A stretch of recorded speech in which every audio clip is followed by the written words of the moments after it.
দেখতেই পাচ্ছ গোপীনাথ চলে এসছে তার মাসির বাড়ির পালকিতে করে, এবং এখানে কিন্তু রাধারানীকে নিয়ে আসে না। রাধারানী মন্দিরেই থেকে যায় এবং একই সঙ্গে পূজা করার পর গোপীনাথ একাই এই মাসির বাড়িতে আসে। যেহেতু মাসির বাড়িতে পালকিতে আসে, তাই দেখতেই পাচ্ছ সব পালকি করে নিয়ে এসেছে আমাদের এখানকার পুরোহিতরা, যারা পালকি করে গোপীনাথকে নিয়ে আসবে এবং এখানে পুজো করিয়ে পুনরায় আবার মেন মন্দিরে নিয়ে যাবে। ঐতিহাসিক পরম্পরাটা আজকে থেকে নয়, বহু যুগ থেকে হয়ে আসছে একই নিয়ম। আজকে গোপীনাথ এখানে এসেছে তার মাসির বাড়িতে এবং কালকে গিয়ে দোল খেলবে আমাদের দোল মন্দিরে। যেহেতু কালকে দোল পূর্ণিমা, তাই আমাদের এখানে দুদিন দোল খেলা হয়।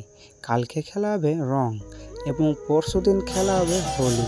আর এই যে দেখতে পাচ্ছ সেই নতুন মুখচাঁদটা, যেটা আমরা কিছুদিন আগেই কিনে নিয়ে আসলাম।